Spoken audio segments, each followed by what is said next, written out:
се нарекува најважната врска на светот и таа е една со многу напнатост.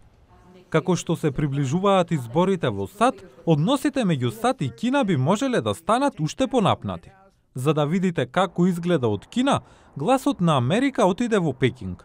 Тоа е прв пат да ни биде дозволено овде по 4 години, по пандемичните ограничувања и тензиите меѓу САД и Кина што не спречија да добиеме визи.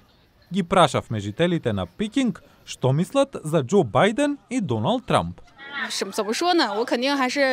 Мислејќи на сопствената земја, кој да биде избран, тој нема да биде добар за нас.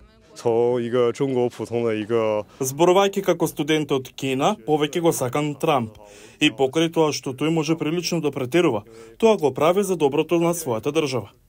Политиката на Трамп за Кина беше непредвидлива, неизменично меѓу остри напади и лична дипломатија со високи влогови. Имаше многу несогласување меѓу САД и Кина, но сега има љубов. Интересно е тоа што многу од работите што тој ги прави некако всушност се усогласуваат со интересите на Кина.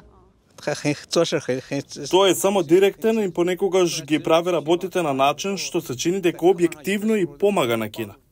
Трамп воведе високи царини што ја погодија кинеската економија, но тој исто така ги затегна односите со многу сојузници на САД.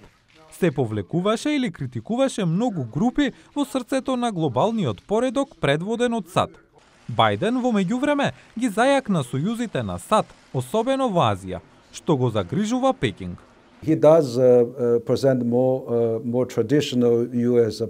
Тој навистина представува потрадиционален пристап. Ги нагласува сојузниците и се залага за идеолошки вредности. Мислам дека дури го спроведе самитот за демократија наспроти автократија. И покрај тие несогласувања, врските се стабилизираа со Бајден, развој што го поздравија многумина во Кина. Не сакаме да видиме спирала надолу како што имавме порано. Ако тоа се случи, може да биде многу опасно не само за САД и Кина, туку и за светот. Како што се приближуваат изборите во САД, предстои многу неизвестност.